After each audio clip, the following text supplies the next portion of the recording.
감사합니다. 요교교회 박영석 목사입니다.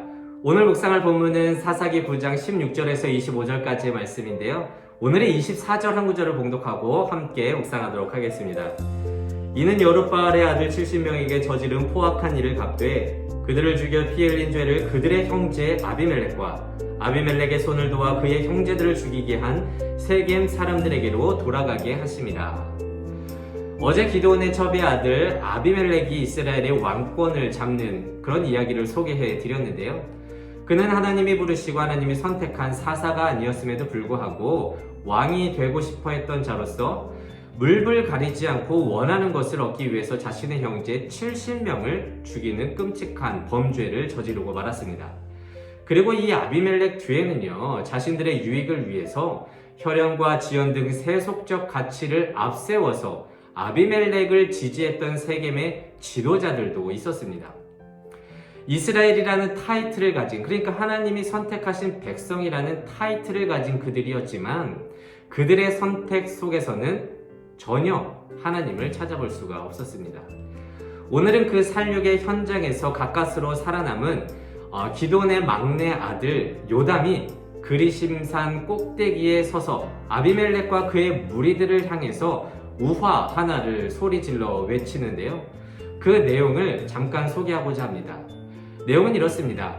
나무들이 자신들의 왕이 될 나무들에게 찾아가는데요. 감람나무, 무화과나무, 포도나무에게 자신들의 왕이 되어달라는 것을 요청했지만 모두 거절하고 말았습니다. 그 이유는 자신들의 열매가 하나님과 사람을 기쁘게 하고 있는데 굳이 이것들을 버리고 왕이 될 필요가 없었다는 것이죠. 그러자 결국 모든 나무들이 가시나무에게 가서 왕이 될 것을 요청합니다. 그러자 이 가시나무가 이렇게 말합니다.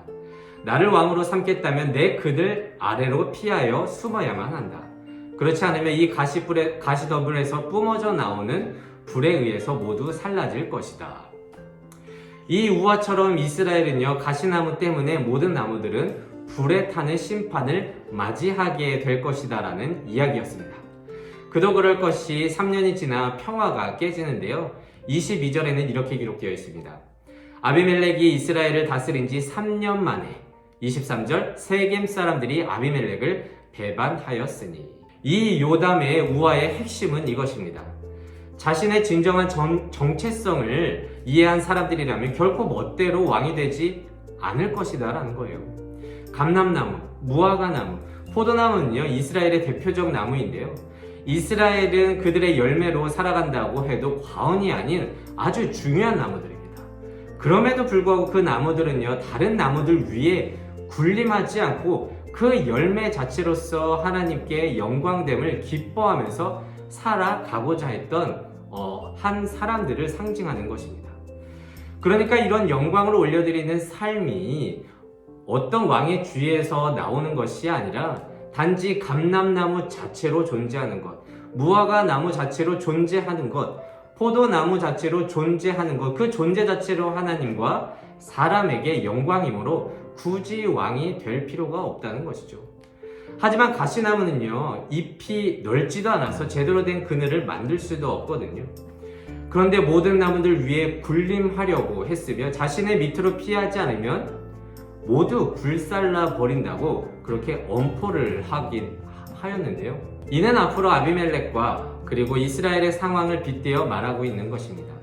그래서 자기 정체성을 잊은 그 자들의 삶은 결국 모두 불타 없어지는 심판을 면치 못하게 될 것이라는 것이 이 요담 우화의 핵심입니다. 여기서 정체성은 인간의 존재됨, 그 피조물에 불과한 그 정체성을 의미하는 것인데요. 여러분도 잘 아시다시피 피조물 된 인간은 연약하고 부족하기 그지없습니다.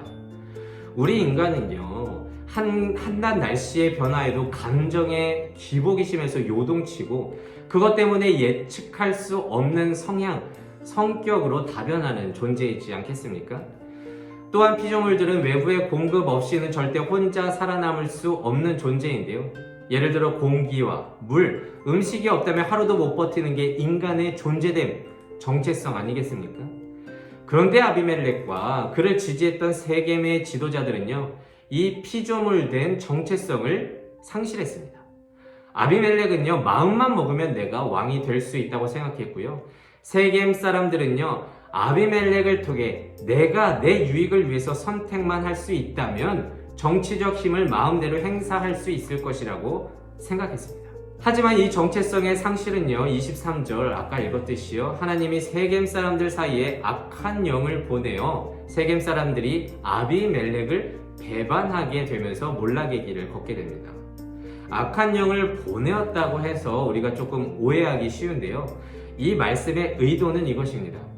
모든 인생의 배후에는 하나님께서 다스리고 있다는 것, 그 주권, 창조주됨이 하나님의 정체성이다. 악한 영까지도 하나님의 수하에 있음을, 그리고 인간의 노력으로 얻어진 모든 계획들도 하나님이 인도하지 않으면 안 된다는 것, 모든 일들이 주의 심판 아래 있음을 말하고자 하는 것입니다. 아비멜렉과 세겜을 향한 말씀의 의도는 이렇게 명확합니다.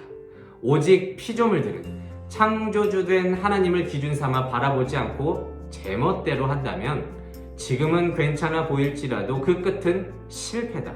그리고 이것을 믿는 것이 우리의 신앙의 핵심이다 라고 하는 것이죠. 그럼에도 불구하고 우리는요, 내가 어떻게든 노력하여 무엇을 얻으려고 하고요, 그것이 곧 하나님의 영광을 위하는 길이라고 여기면서 자신의 피조물됨을 망각할 때가 참 많습니다. 여러분, 내가 무엇을 하고 얻어내서 하나님이 기뻐하는 게 아니라 내 존재됨을 정확하게 인지하고 거기서 열매 맺을 수 있다면 그것으로도 하나님께 영광 올려지는 길임을 여러분 기억하셔야 합니다. 창조주된 하나님을 기준으로 삼고 이렇게 사는 것이 하나님의 은혜임을 고백하는 것이 피조물의 정체성입니다. 그래서 오늘은 이렇게 기도하기를 원합니다. 하나님, 자신의 정체성을 상실한 아비멜렉과 세겜 사람들의 끝이 결국 심판을 면치 못하는 것을 보면서 우리의 삶을 돌아봅니다.